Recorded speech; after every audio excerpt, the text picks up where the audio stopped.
Hi, welcome na naman sa isang panibagong episode ng Barber's Cut. At syempre kasama natin dito si Philbert at Warren. Yan. Guys! Oh, what's happening? Canada. Matagal naming hindi nakapag-taping. Huwag mo naman bukuhin. Para sa mga viewers natin sa TV, weekly nandun tayo. So ngayon, nagsama-sama ulit. Parang ang daming nangyari past few days. So syempre, i-recognize din natin yung pighati na naranasan natin, especially mga kababayan natin sa Vancouver. Ay, 'di ba? Yes. Parang hindi ko ma-picture sa utak ko kung paano nangyari 'yon. And siguro pag dito nangyari, like lahat matotrauma. Imagine mo yung mga nakapagpanood, especially yung mga pamilya ng mga biktima at mga biktima na nasa ospital pa or mga ICU. So, ngayon na alam natin na pag gantong gumaganda ang panahon, ang mga festival, yung mga pagtitipon-tipon na ganyan is napakalaking bagay yan sa community natin. Yeah. And madaling sabihin na ay isolated event. Pero syempre yung may stigma minsan na parang kasi hindi naman ito unang beses nangyari na may ganyang mga trahedya na karumal-dumal, 'di ba? Na para sa akin, ang hirap ngayon mag-point finger kasi once na involved na nga yung sinasabi nating mga mental illness, yung mga ganyan na para sa akin, nagbo-boil down yan sa sa criminality. Yung root yan, kung ite-trace natin at yung mga policies, di ba? And nangyari na dito yan di ba, noong 2017 ba yun o 2018 sa may Yonge Street. Naalala ko pa, pumunta tayo doon, nag-live tayo. Pero yung friends natin na iba na journalist din, talaga nakita nila yung mga naka-cover pa, yung mga body. So, paano, magkakaroon kaya ng stigma ang mga tao ngayon? Or just fear? Back, personally, may kilala ako na dun sa Vancouver. So, conflict na kikirami kami kasi kaibigan natin yan so isa sa performer, unfortunately yung misis niya nakikiramay kami, condolence, nasali dun sa 11 ba? 11. Yeah. So mula sa dito lahat sa atin sa Barbers at sa FTV, talagang nakikiramay tayo sa mga lahat ng mga naulila at of course sa mga biktima. Wow. Yeah. And kasi, event yan, Filipino event na nagsasaya, street festival. Tayo, naging part na tayo ng mga street festival na ganyan. Sa tingin mo magkakaroon ng fear dito ngayon? Especially summer na, di ba? Yan na yung mga street festival. I think that yun nga, especially yung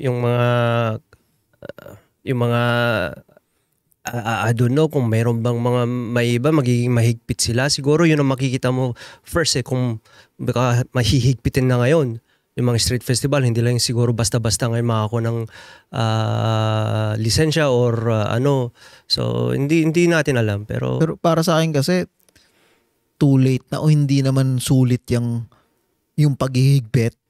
Ang root cause is hindi yun. Kasi laging may paraan Maski lagyan mo minsan ng barricade yan. 'Di ba? Anong gagawin mo? Ibaban mo yung kotse? Hindi talaga kung meron talagang demonyong sasapi sa iyo or sa tao. Again, makakahanap ka ng sky's the limit kung paano ka yung capacity ng isang tao na mag-cause ng terror. Hindi depende sa security yan or hindi rin depende sa kung ilang barricade ang ilalagay mo dyan. Siguro kapag mayroon talagang masamang intention yung isang tao, hahanap ng parang di ba? So, kasi na-imagine ko yung Taste of Manila, like dito, di ba? Parang ang daming tao nun lahat naglalakad. Huwag na natin bigyan ng idea. Actually, walang tao doon. Puro...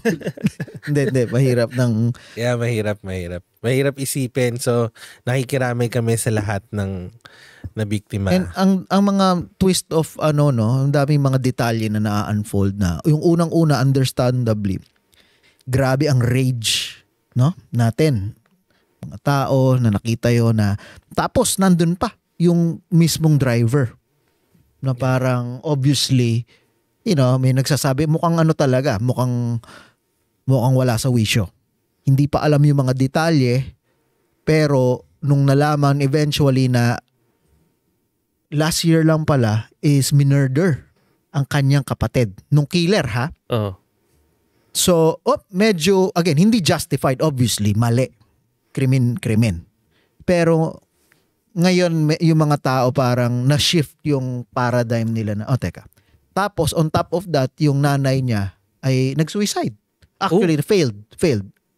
Nasa ospital, matagal kasi nga yung financial burden. Okay. Kasi imagine mo, namatay yung kapatid niya, bata pa din, no? Tapos, nagkanda utang-utang, mga ganyan.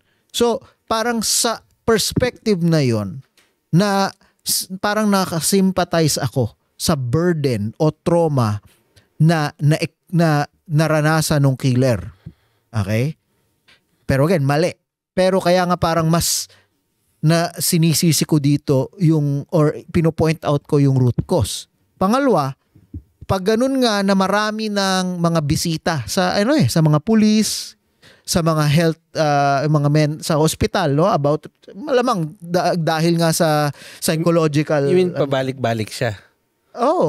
Kung hindi klaro nga yung detalye, kung hindi man pabalik-balik, may mga talagang communication. Okay? Kasi known siya. Kasi known talaga, no? So obviously alam nila. And ang isang opinion ko dito kasi, no, na hopefully is mabago. At witness kayo dito, no? Lahat tayo may kilala personally na nagte-take na mga antidepressant pills, no? Mga drugs na ganyan na prescription na sobrang loose piniprescribe yan. Ginagawang candy. Okay? Hindi ka makatulog. Feeling mo depressed ka. Ang ginagawa niyan is talagang sinusuppress, okay, yung emotion mo. Mawawalan ka ng feeling, emotion. Hindi ka magagalit. Wala. Okay? And nung nakita ko yung lalaking yun, parang minsan, again, ito, opinion ko lang o observation ko. Hindi ako magugulat kung yun ay under the influence nung mga ganon. No, at that time. Kasi nga pag ano, hindi mo alam kung nakakasakit ka na ba. Parang confused siya eh. Confused siya na. Again, sa video. Siguro naman maski sino, maski hindi kung talagang, maski sabihin pa natin na deliberate mong ginawa yun, kasi sabihin na natin napakasama mong tao, hindi ako magugulat na yung trauma magkikick in after at parang medyo mauulol ka talaga. Pero again, ito, haka-haka lang naman na kung ganun nga palang known na siya sa mga facility o sa authority dahil nga sa mental napakadali na parang naiintindihan, hindi ko kinokondone, pero kung wala ka nararamdaman baka mamaya nag-slow motion na lahat, hindi ka nakaka-feel ng sakit. And pag lalo kang magiging mag-isa sa buhay. Kasi lahat ng mga kaibigan mo lalayo sa'yo. Kasi hindi ka nakakaranas ng saya, ng galit. Wala kang emosyon. Sinong tao ang gaganahan na makipaghalubilo sa kapwa niya na walang reaksyon? Parang kang zombie. Di mas lalong maulol. Lalo ka maulol. At saka, drugs yan Yeah. Na parang tayo na lang, may mga naging guest tayo dito, na sila mismo ang sinasabi na hindi, ayaw nila yung feeling nun. Nung nakaraang week lang, may kaibigan ako, pinag-usap na, yung nag-take daw siya talaga, niresetahan kasi anxiety, may ganon. Ayaw daw niya talaga, like talagang naging miserable siya. Ayaw niya i-take. Yung epekto pa. Pero so, sa tingin mo, under influence or para bang nag-worn out na yung niya? Yung, yung mga antidepressant. Kasi baka ganun. Baka na-worn out na, then bigla na lang naulol. Diba? Bottom line, yan Kasi kapag emotion, wala siyang emotion yung mga ganun, siguro masusuppress pa niya yung feeling niya. Pero kapag nag-worn out na yun, hindi, pwede nga walang emotion, hindi niya alam, may nasasagasa siya. Parang feeling niya siguro, wala, feeling niya. Ganun lang. Hindi mo alam. Parang laruan lang. Iba. Ang hirap masigurado ng isang gamot ay pareho ang epekto. Yeah. Lalo na kung titingnan mo mga fine print niya meron niya mga, baka may mga delusion o schizophrenia, mga ganyan. Titingnan mo yan. Kasi walang isang dalawang utak na magkapareho ang response sa parehong mga substance. So hindi mo, ang hirap na, ano yan eh, gray area yan, na ginagawa nga parang candy. And yun ang obserbasyon ko dito. Magpunta tayo sa Vancouver, naranasan natin, grabe talaga ang problema sa droga. Okay? Ang daming zombie, no? Na talagang tinolerate. Iba naman droga ang kinukuha ng mga yun. Oo, pero hindi. Yung mga zombie, iba naman yun. Hindi, kung halimbawa, nasa ano kasi. Hindi, ang ibig ko sabihin, sa point ko doon ay, Madali bakit pinatay yung yung kapatid niya? Obviously, may killer na nakakulong ngayon eh. Okay? So, I mean, again, maraming nakatagong, sealed yung case eh. Pero, end of the day, karamihan ng mga nangyayaring ganyang homicide nga mga ganyan ay may kinalaman sa, again, I don't know. Ay. Hindi kasi pag iniisip ko kung cure na natural or organic, parang ang hirap, parang feeling ko hindi enough yung mga doktor na nandito para sa lahat ng mga problema ng mga tao. Lalo pagdating sa psychological. Yeah, kasi hindi mo naman, or mahirap i-pinpoint kung alam rin, kung may experience man, tapos na-pinpoint agad, syempre follow-up yan na follow-up eh.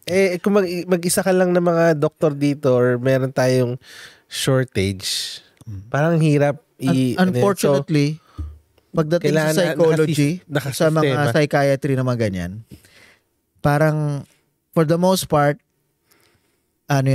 parang cash grab. Yeah. Merong totoo na magwo-work, mga practitioner na talagang matutulungan ka, pero mas marami ang hindi. Ang biggest difference is, kumpara sa mga normal na doktor, mga nagsa-surgery, mga ganyan, okay? Pag merong bagong drug, at sinasabi nung drug na to, eto i-stop ang bleeding. Okay? Clinical. Nag-stop ang bleeding. Alam mo yun, observable yung treatment kung gumagana ba o hindi. Ang sinasabi ng drug na to, anesthesia, halimbawa, di ba? Ay hindi ka makakaramdam. Great, hindi ka nakakaramdam. Pagdating sa mga therapy, mga psychotherapy ganyan, mga drugs na hindi ganun kadali na ma-observe talaga na gumagana ba o hindi kasi intangible yan eh. Gets mo? So, lalong prone sa abuse, lalong prone sa malpractice, lalong prone sa influence ng big pharma. Biruin mo yun, re-resetahan ka ng mga ganun-ganun, re-resetahan ka ng ganun, papayuhan ka ng ganito. End of the day, ang kulang lang pala is hindi ka naman natutulog. Yun muna ang i-fix. Diba? Wala ka palang nutrition. Yun muna ang i-fix. Yung dalawang yun. And yan ang hirap sa mundo ng yun nga mga psychiatry, psychology na ganyan kasi gray, hindi kagaya ng yung mga observable. Yeah, so pagdating sa mga pag-iisip, yung mga ganun, hindi lang basta-basta ng mga droga yan. Kasi nga, emotion rin ang kalaban mo dun di ba? At saka hindi mo ma-observe. Hindi yung resulta. Yeah. And yung sinasabi mo, yung mga clinical, yung mga sugat, yung mga ganun. Yun siguro, yung sinasabi mo, yun yung mga parang, okay, fine. Mas madali, makita kung gumagana. May ebidensya na gumagana and stuff. May gout ka, okay? Niresetahan ka. Eto. Oh my God. Okay, gumana. Diba? Gumana. Okay, hindi gumana, madali. Okay, plan B. Kasi ganito ang mo pala. Kasi mali ganito. Ganito pala dosage. Kasi ganito history mo. Mas madali i-troubleshoot kung bakit hindi gumana. Gets mo? So, mas pwede ka makahanap ng tamang treatment, whether droga, ibang drugs o ano. Tama. Ang psychology. Mamaniwala ako sa'yo dahil may psychology degree. I got a degree. And again, disclaimer, yan mismo, hindi ko natanda kung anong pangalan ng prof ko dati. Or kung pinag-aralan niya. Hindi. Tawagan natin yung prof mo. Sinabi talaga na parang sham, unfortunately. Maski yung mga nagte-therapy, ano yan? Ano sa tingin mo ang best solution sa mga ganyan? Sabi ko, 100%, okay, sa pagdating sa mga pag-iisip, yung mga sugat na pinagdaanan tungkol sa mga ano. Mahirap. Unang-una, Diba? tulog. Pahinga. Ang tulog. Maski hindi nga psychological problem, like physical, sakit ng ulo, sipon, lahat. Yan, katulad ka. Maski anong i-take mo, no, maski ilang orange ang lamunin mo. Okay, maski ilang luya ang ngat-ngatin mo. Pahinga. Kung 2 oras ka lang natutulog, doomed to fail ka na. Yun muna kalimutan natin yung mga ano. Yun muna, tulog at nutrition. Okay? Kung hindi mo mabibigay yun sa katawan mo, the rest, wala. Okay? Bakit hindi ka makatulog? Again, ibang usapan. Pero bottom line, yun muna ang Anong pinapanood? Pagdating sa physical, pero kapag logical, no, more minsan kaya hindi ka nakakatulog is kasi nga hindi ka nga makatulog. Na kulang ka sa nutrition. And ang dami na yan parang rampant na like yung mental health makikita mo sa mga dapat yung mga therapy ini-include nila yung mag-travel na lang. So ang tanong ko ngayon, Exactly. 'Di ba? Mas healthy 'yun, 'di ba? Pumunta ka sa Tibet, yung ganoon. ang tanong ko, Find yourself. Ang tanong ko ngayon, anong magagawa ng bagong liberal government? Para masolusyonan 'yan. Sasabihin lang nila, take more drugs. Yan. Mahirap gray area kasi nga and dumadami na like yung dating parang nung last na punta ko sa Winnipeg tapos pumunta uli parang mas dumami, alam mo yun, tapos dito rin pag pumunta ka sa may parts ng Hamilton downtown like makikita mo and ang hirap kasi niyan is yung unpredictable yung behavior. Ano ba, katabi mo sa bus para pag biglang may kasama kang mga bata tapos nag-freak out, di ba? So hindi mo alam gagawin mo and alam mo yan, paano paprotektahan mo yung anak mo tapos alam mo, tapos sasabihin parang sinasaktan mo sila or something. Hirap Hirap as a parent lang mo. Yung siguro mga 2 weeks ago lang pumunta kami sa may Eglinton and basta. And pagparada namin, may manong as in zombie. Okay? Alam mo, yung anak ko syempre na-expose doon and alam na tuloy niya yung mga ganon. And sa mundo ngayon ng internet, is sobrang deadly na combination. Na ako as a parent, hindi ko naman sinasabing dapat hindi pa niya malaman to.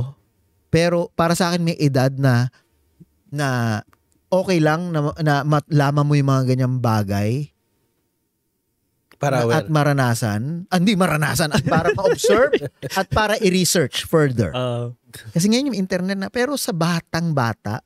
Tapos dahil sa talagang matatakot sila. Namin Kung hindi man matakot. Ano ang sabi? Wala, parang zombie yan, dad. Alam na niya yung mga ganyang bagay. Pero nung bata ako, alam ko na kung sinong drug addict dun sa bayan namin. Tsaka pati yung mga homeless sa atin di ba? Parang yung mga nakakatakot like na-expose na tayo. Dito nga lang, I don't know, masyado tayo. Hindi, iba lang yung apekto kasi sa zombie Yung zombie, gano'n. Gano'n ka talaga Nakatayo ka lang Hindi mag-zombie ka na rin. Para hindi ka Pero agree naman na dumami, di ba? Dumami talaga. Under the Liberal Party. So, yun, bisitahin naman natin yung yung naging resulta ng eleksyon. So, nanalo ang Liberal Party, di ba? Parang ang tagal nila, 4 na term na sila. So, congratulations sa bagong Prime Minister natin at especially kay Richie Valdez, liberal, nanalo. And yun, thoughts. My thoughts? Ika ng mga friends natin sa Facebook. Thoughts? Ako unahin nyo. Wala naman. Like, given naman na para bang ahead sila sa poll. Pero, sa pagkabilis. Kasi isipin mo na lang 1 month ago, talagang wala nang pag-asa ang Liberal Party. And then, biglang, na bumaba si Justin and then naman si Carne, biglang taas nung yung poll na si Carne mananalo ulit. Naisip, naano ko lang doon, okay, fine, naiba yung party leader nila. Ang tanong ko lang doon is that, does it really matter? Alright, does it really matter kung sino yung nakaupo doon? Ano yun? Yung pagbagsak ni Trudeau, is it because of the personal issues nila sa kanya? Yung leadership issues nila? Kasi nakita mo yung poll, di ba? Ano yung kinagalit nila kay Trudeau? Yung na hindi na kay ang hanga ako sa kanila is yung playmaker nila. Yeah. Not necessarily isang tao. King ano no? Yung kingmaker nila. Not necessarily isang tao. Yung behind the scenes. Kasi sila yung nakapredict na okay, dahil sa parang mababa na ang rating ni Trudeau, tapos ang dami pang mga scandal dito, okay, kailangang i-distance, dinadala yung buong boat eh. Dinadala ni Trudeau yung sa downfall niya yung buong Liberal Party. And unfair yun para sa Liberal Party. Kaya nga mismo si Freeland, no, sa interview niya, nung nanalo na siya, sinabi niya na talagang parang tinrow na under the bus na parang nakita natin kung tatanungin mo kung sa interview to nung bandang ang parang ang feeling ng anong Liberal Party daw is parang na nga sila, mawalan na sila ng status. Ganun ka down. So na deflect nila, okay, o nagamit nila si Justin Trudeau as a parang sacrificial lamb. Parang ganon. Para mas save yung, and maring totoo, hindi natin alam, maring talagang yung incapacity ni Trudeau ang dahilan o kung ano man, hindi natin alam pero planado ba, pero nakapitulate nila yon para yung bago, fresh, di ba? Fresh na muka, na eto ang resume, ang haba, na marunong makipag-deal, bla bla bla. So, nagamit nila yon, and sa mga naplano nila ahead of time na, wow, yung sa balota, gantong gagawin natin, kadami. Pero ang ano dyan, I think kung bakit mayroong ang daming may ayaw kay Justin kasi yung mga policies, especially yung mga, how many terms yung di ba 10 years din siya or something like that. 10 years, yeah. Especially mga policies nila as a party or yung mga agenda nila as a party, right? Hindi as a person, hindi dapat, kasi you know, iniisip ko I think the majority of the people hate him personally. Is not about yung mga decision na ginawa niya, ay hindi nila nare-realize na yung mga decision that he made, na kung bakit ganito ngayon ang Canada, is not only particularly of him. It's particularly yung party nila, kung ano yung agenda at saka mga policies talaga nila. Bakit hindi nila bakit hindi nila naisip yun? Parang bang sabi mo, bagong mukha, pero pareho lang sa loob. Like, for me, yun ang hindi nagme-make sense sa akin kung paano pero, yung mga tao na feeling ko hindi nga nako-connect ng mga tao, may pagka-disconnect. Hindi nila alam na kumbaga yung party na to, ang incompetent is yung buong party, hindi lang yung leader. Kasi kumbaga yung leader naman, ina-assign lang yan ng mga cabinet Pero ang nangyari kasi, siguro dahil na rin, nalagay nila lahat ng blame na yun kay Trudeau, which is fault din ni Poilievre. Kasi yun yung inano niya, yun yung kalaban niya. So lahat ng sisi is Trudeau tsaka Jagmeet. Diba? So ang tao ngayon, siya lang naging hindi nakita. At saka kita natin kung bakit talaga, no? Na ang mga boomer, okay, ang reason nila ng pagboto sa liberal ay mainly ay dahil kay Trump.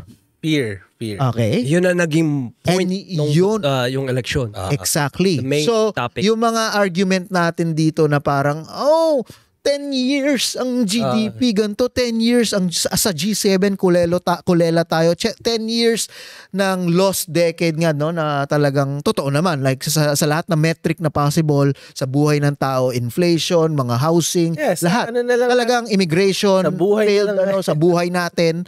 Pero hindi nga yun Kaya parang hindi talaga magko-connect na parang, bakit hindi ba nagigets ng mga tao? Hindi nga kasi majority o big chunk ng mga voter ay set na sa buhay. Yung mga boomer, okay, ito hindi ko haka-haka. Yun talaga nakalagay doon sa survey, di ba, na sila ay binoto nila si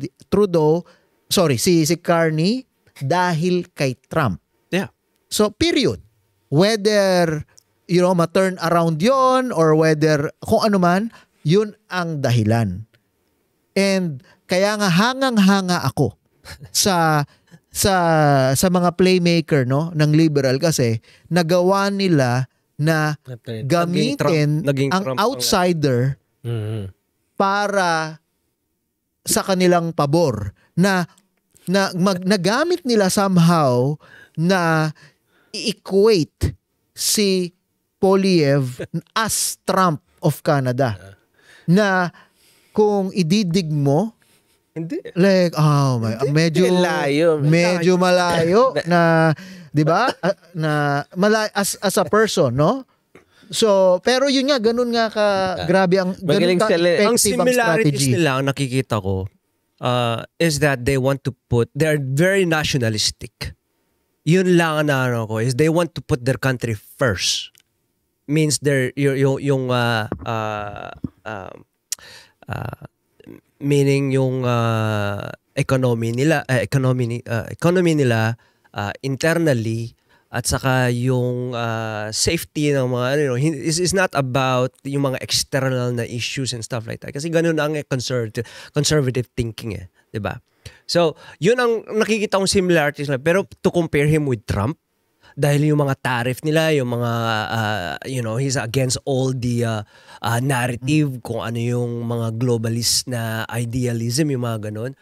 I don't think he's the same. I know, pero right? Yun nga sinasabi ko, kaya magaling.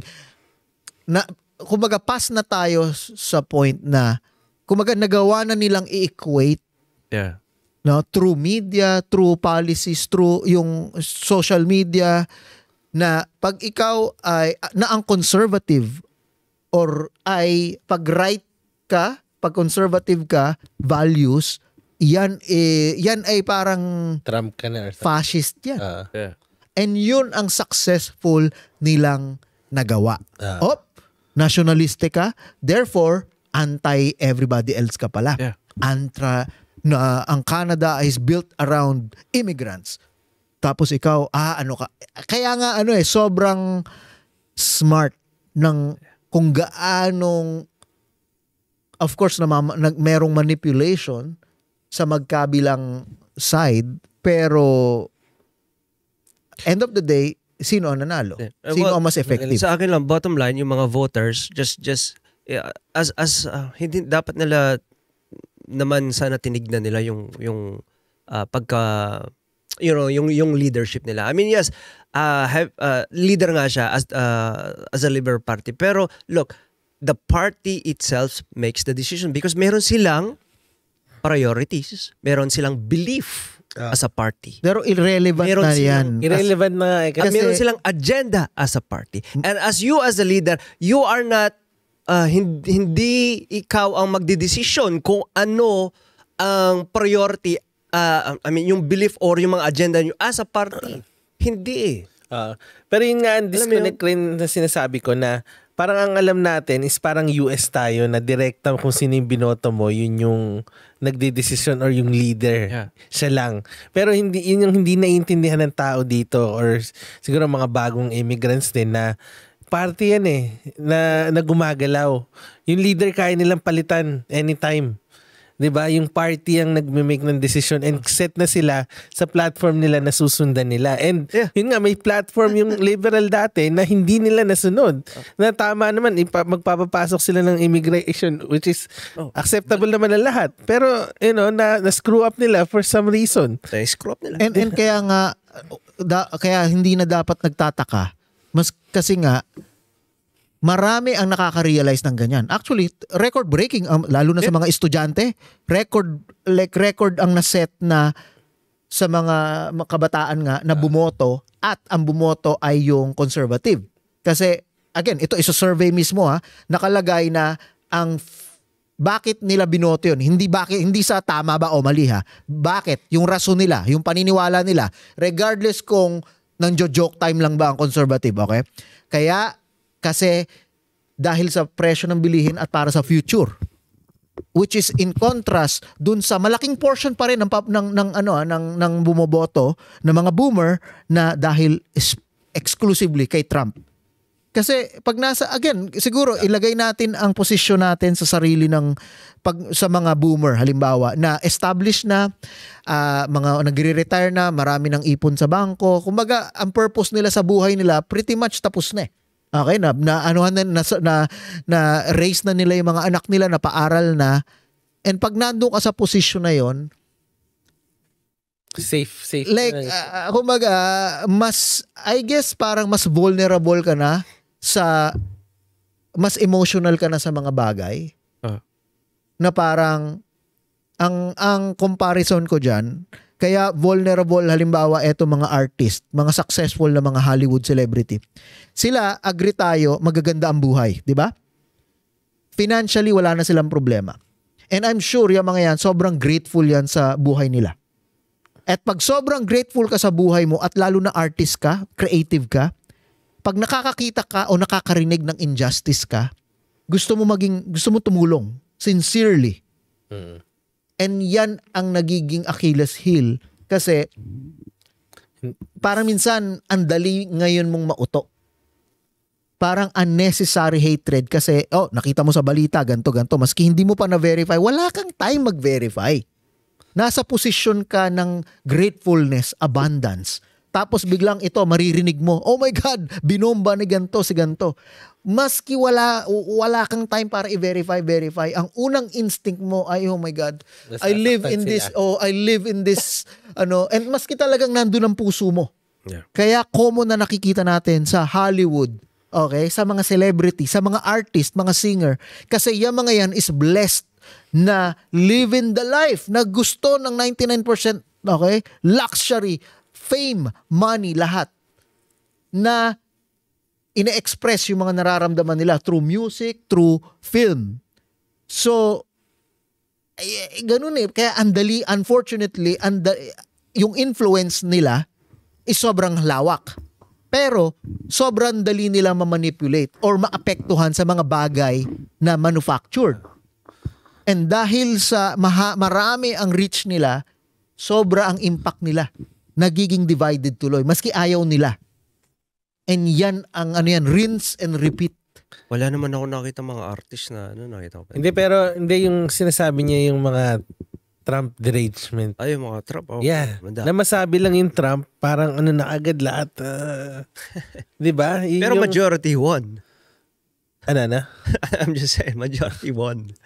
I mean, kita mo yung turnout naman yung vote sa US, di ba? Like, majority won. Silent majority. Hindi kaya nga, pero dito yung stigma kahit ang laki ng fear, ang laki ng galit kay Trump. Syempre siya rin naman kasi sasabihin sa puso ng Canada din yun na hindi kami 51st state, alam mo yan? So talagang napaglaruan ng emotion natin, tapos na-bombard pa tayo ng mga media, mga ganon. So talagang if they really want to be, like kung galit sila sa statement na yon, na ayaw nila maging 51st state, that means you are very nationalistic. You want to be Canada. Like, no, wala US, So, if you really want to be, if you are nationalistic talaga, then you should be more conservative. And again, ang issue dito, hindi ba make sense yun? Kaya nga, pero hindi ba make sense pero yun? ang kinakausap mo dito ay boomer. Oo. Ang mga boomer, okay, kung ikaw is 60, 70 ka na, halimbawa, okay? Like tapos ka na, retired ka na. Like bakit ka pa They don't care. Naging effective yung label na Maple MAGA is yung si Poilievre. Yung sinasabi nila, kumbaga naging effective na propaganda nila. Yung gano'n, kaya talagang na-associate natin, ano yan? Yeah. And unfortunately, when it comes to that, siguro naman, kung may next time. Hindi, kaya ang hirap kasi niyan is yung yung disconnect din sa status ng buhay. Yung mga boomers na yun or yung mga okay na, di ba, halimbawa, especially yung mga Toronto residents. I wanted to see kung ano yung mga numbers talaga ng mga, I haven't looked, I was trying to look for hindi kung ano yung mga age na ang mga students. I don't think you can get that. No. Is that even possible? Hindi naman nila tinitignan kung sino ang pero binoto sa Ipsos nila, sa Ipsos.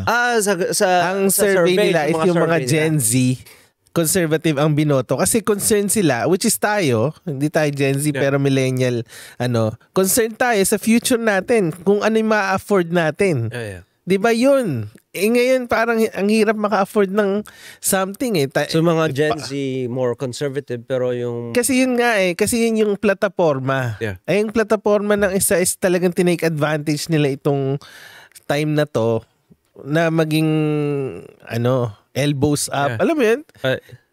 2 years ago, sino yung mga, pag nag-raise ka ng flag ng Canada, parang masama mong tignan, di ba? Tapos ngayon, raise kayo ng mga flag ng Canada, di ba? So, talagang naging effective yung propaganda nga na So, unfortunate sa atin na gustong mga bumili ng bahay, gustong mga and yan, nandito pa rin tayo sa trajectory na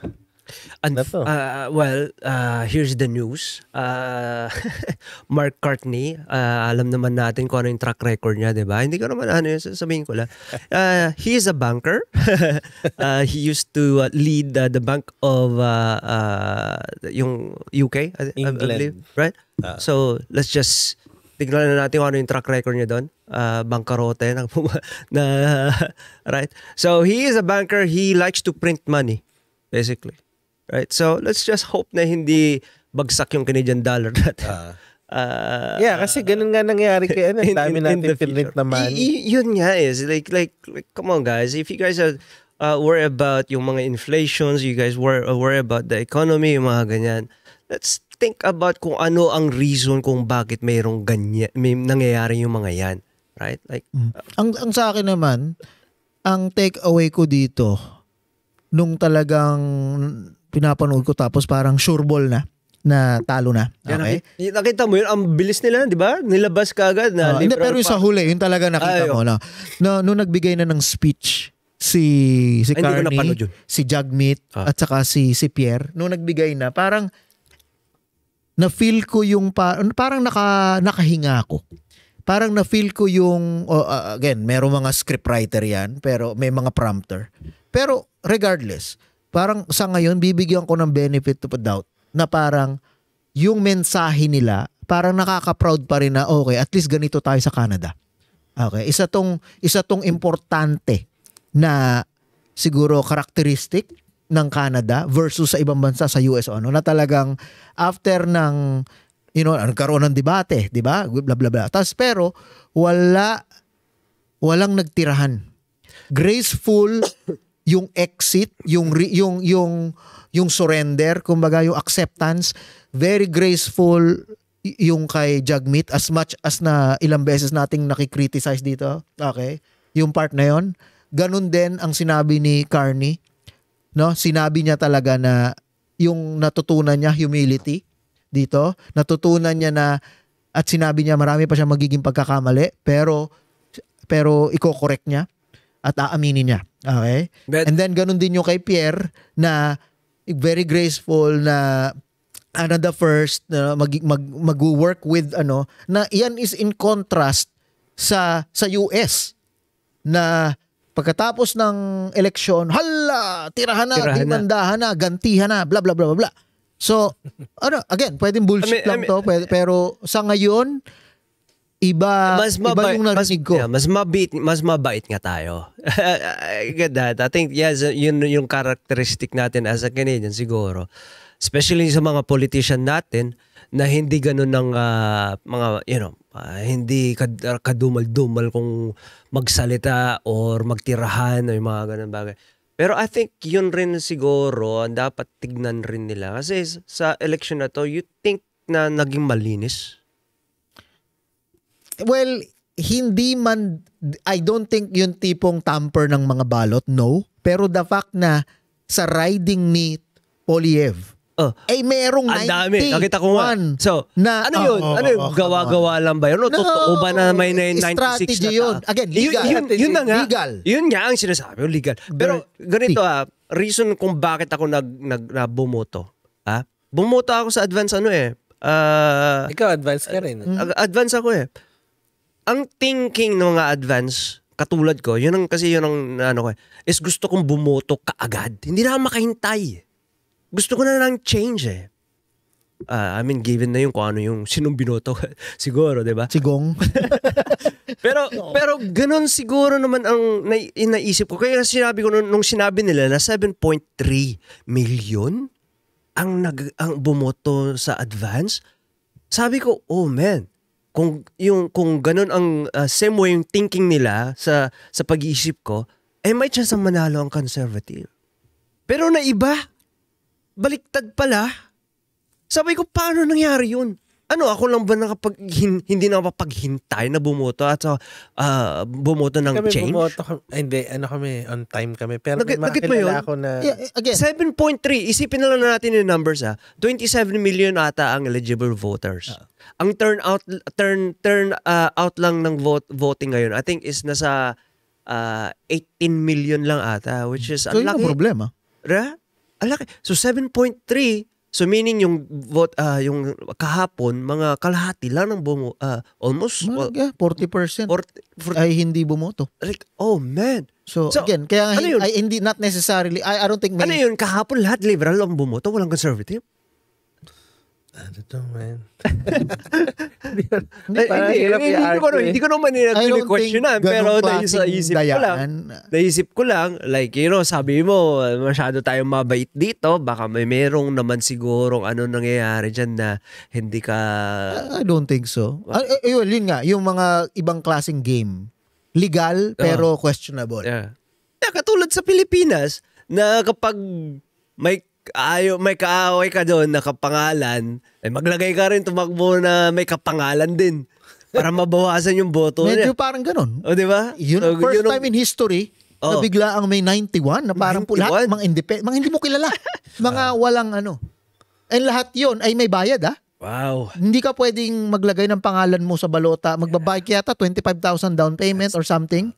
Tapos, basta kung ano man, i-research nyo. Pero hindi yun lang. Pero, kaya nga, dirty tactics na yun. So, kung strategy man yun, okay, fine. Pero that's dirty, man. No.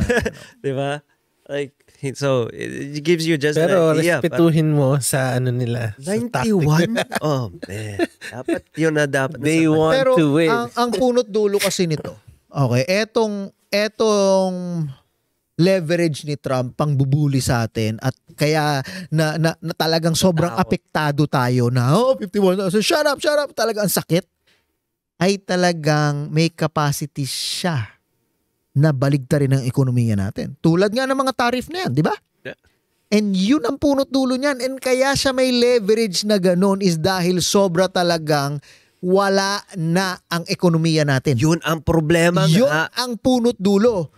Kung tayo ay mayaman at talagang independent. Exactly. Hindi tayo. Hindi ganun. At alam niya yon, hindi niya gagawin yon. Oo. Alam niya yun na nasa libro niya ni Trump.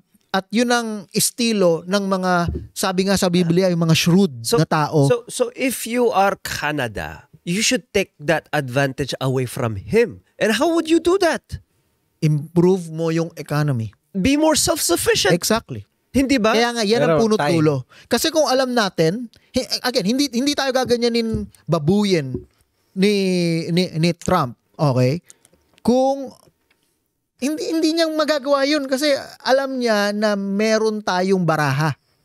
And yun mismo ang ginawa niya. Kasi para sa kanya, ang pinakagusto lang niya is para sa Amerika. Yeah. Tatanggalin ang income tax. Wow! Tatanggalin ang mga deficit dito, mga ganyan. Wow! Lahat yun is para sa benefit. Okay? Merong mga nagwo-work, merong hindi. Pero may aksyon. Ngayon, kahapon lang, IBM, lilipat. Ngayon, India, merong deal. Apple. Apple at saka at Tesla actually sa India. Oo, kasi sinabi talaga ng India na parang merong talagang sweetheart deal from magkano yung tariff to almost zero, parang basta sweetheart deal ang gagawin nila sa US. Okay? Ganon din ang sa ang dami. So maraming mga nag-work. Bottom line, negotiation. Okay? Ira-raffle niya yung feather para magkaroon ng negotiation. Yeah.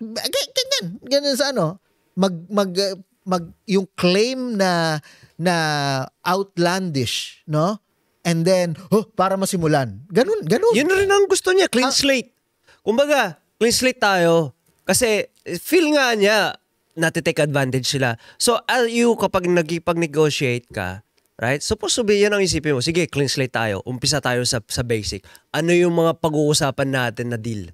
Diba? O bigyan mo ako ng ganito. O sige, tatarif kita. Balik tayo, 10%. O automotive, o sige, 10% ulit. So balik tayo hanggang masaya ka sa deal natin. Ang pinaka-worst na mangyayari is that mag-retaliate ka. Which is, yun ano gusto nila kay Carney. Hindi ba? Then you're standing up for Canada. Yung mentality na gano'n, yung pag-iisip na gano'n, pero standing up for Canada to retaliate. Pero feeling ko, ginawa lang rin nila, kahit si Dogford ganun ginawa eh. Kita mo, nakuha niya election. So ginawa nila ni Carney ganun, nakuha niya election. Pero at the end of the day, feeling ko magkakaroon sila ng deal na ayaw ng tao. Of course. And again, yan is planado ni Trump. Kasi end of the day, ano nangyari? Divided Canada. Siya mismo nagsabi, 'di ba, na ang gusto niyang manalo ay si Carney, ay liberal. Sinabi niya mismo yan, I'd rather deal. Okay? Yan is gusto niya. Kasi ngayon na divided halimbawa ang Canada. Mas madali ba ngayon sabihin mo na i-build talaga natin yung industry natin? Eh kung yung demand sa oil yung demand ni Premier ay dinecline lahat yung 5 demand o parang so parang I get mas broken tayo. Read between the lines din sana eh. Sinabi ni Trump gusto niya liberal. Why? Exactly. Kasi mas lalong gumaganda yung barahan niya eh. Diba? Kasi nga sa kanya kapag Amerika lang si Carney, ang mahalaga. Mas dadami yung aces niya, Dre. Mas madami siyang advantage. Hindi ba yun, man? Kasi kapag I trust Carney. si Polivia manalo dyan, bawas. Mawawala siya ng baraha. Pag si Poliev ang nanalo, mag-all out sa oil industry. Yeah, ma-unite niya yung Western Canada na broken ngayon. Yeah. So kaya nga ang nangyayari ngayon, yung Western Canada or Alberta mismo, nag-iisip sila ng referendum na humiwalay sa Canada. 'Di ba? So yun yung kumakalat sa X ngayon. Maraming parang may mga movement, may mga grassroots movement na talagang sinimulan na nila. Yeah. Alam mo yan? And kumbaga sa mga nanonood, nangyari na to sa Quebec like nung 95 na halos parang 0.4 lang yata yung difference ng yes or no. O dati kasi binoto nila na aalis sila sa Canada, yung Quebec. So, after nun, kinadil na ng Just wait until Alberta yung nila magano rin ng ganyan. Alam mo ba na mayroong separatist group ngayon sa Alberta? Hindi, yun nga yung kumakalat. Lumalaki na. Lumalaki kasi ang feeling naman nila, yung nakikita ko is hindi nga, kumbaga 4 na election na binoto nila, like blue silang lahat. I mean, pero hindi pa rin natatalo sila dahil sa Toronto. Yung sa packet ng Toronto na yun na like sobrang dami ng voters, sobrang dami ng seats. 'Di ba? Parang lahat ng nila hindi natutupad yung mga hiling ng Premier kay Trudeau noon, hindi natutupad. Kaya talagang dumirekta siya kay Trump, 'di ba? It's unfair din kasi sa Alberta kasi given yung resources nila. Sila ang pinaka-importanteng syudad, kumbaga. Sa ngayon. Hindi lang, noon lahat. Kumbaga sila yung big brother natin sa Canada. Sila ang sumusuporta sa buong Canada. ekonomiya. And for the longest time, decade, no? Ay Hindi ba hindi na develop yung industry nila, na halt. Yung growth na stun. Yun ang... Hindi, ano nga zero, anong tawag nun? Ano yung... You think Ontario ang bumubuhay, no? Alam mo yung nangyari din? Ito. So yung mga voters, lumipat lahat sa Alberta. Dahil natin kaibigan dun eh. Oh. Diba? Conservative. Nabawasan yung mga voters dito sa Toronto, sa Ontario. Kasi nga naglipat. Pero diba sa Alberta, ang Calgary at Edmonton is liberal?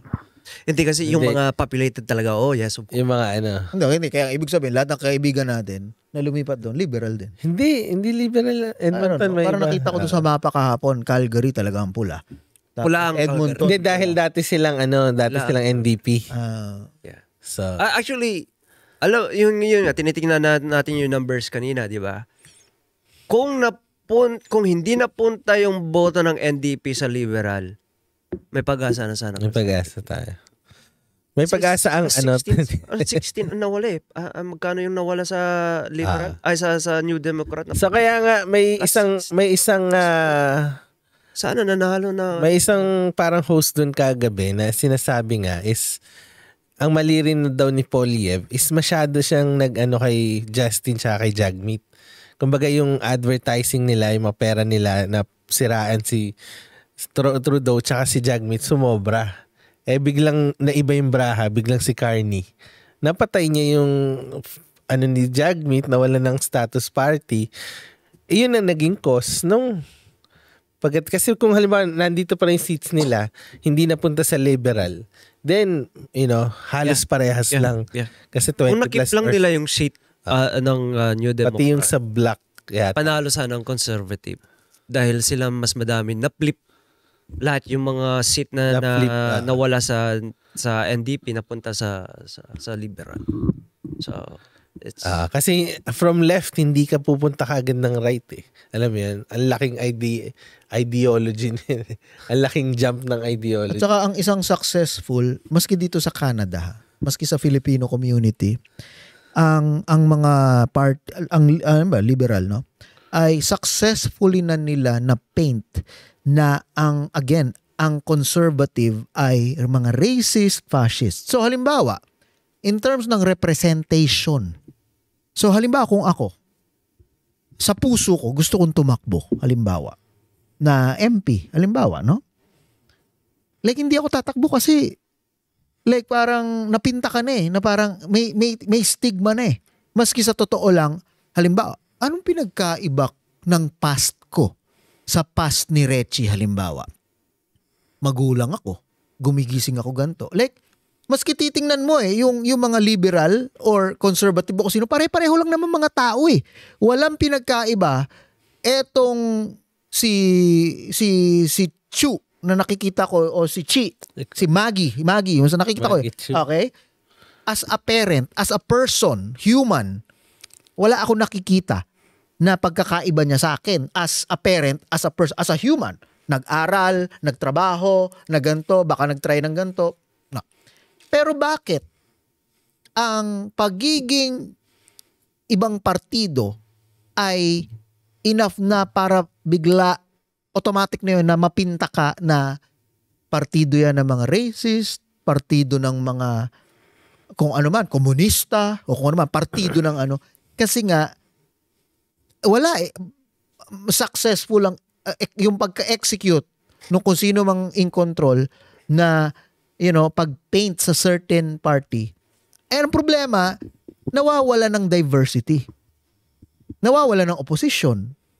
Kasi wala na Hindi ka pa tumatakbo, talo ka na, ayaw mo na Kumbaga, ikaw ba naman, ang populasyon, tanggap na etong gantong kulay ay mga praning. Halimbawa, yun talaga ang reality na. Yun ang perception talaga. Bakit ka tatakbo sa partido ng mga praning? I think yung mga stereotyping doesn't actually fit in this generation anymore. No. Hindi yung katulad dati. Yung for example, racist ka, 'di ba? Dahil because of the type of yung color mo. 'Di ba? Racist ka ngayon dahil ayaw mo nang masyadong yung immigration issues. Yun ang nakikita ko ngayon. I don't think yung mga black and kung anong kulay ka sa susunod na generation, I know, pero sino ba mga tumatakbo ngayon? Mga ilang taon? Mga 40 and up? Yeah. Late 30s and up. Yan ay kasama pa rin yan sa stigma na sinasabi ko. Yeah, so maybe the next generation, that definition, iba na. So yun. Sana sa next generation iba na, and sana mas inform na lahat, and lahat naman ng bumoto, syempre, hindi naman sila nagre-regret sa mga boto nila. Sa akin lang naman, okay, fine. Kung kahit sino man ang manalo, right? Pero if like, you just see naman kung ano yung importante, kung paano sila maapektuhan dahil doon sa vote nila. Right? Or, ika nga ang mayaman kahit anong partido or kahit ilang presidente yan, mayaman pa rin. So, laging may opportunity, laging may hope, diba? So, yun na lang. At ikaw lang ang alam kung ano yung destiny mo. Ng hard work, perseverance, and some loving.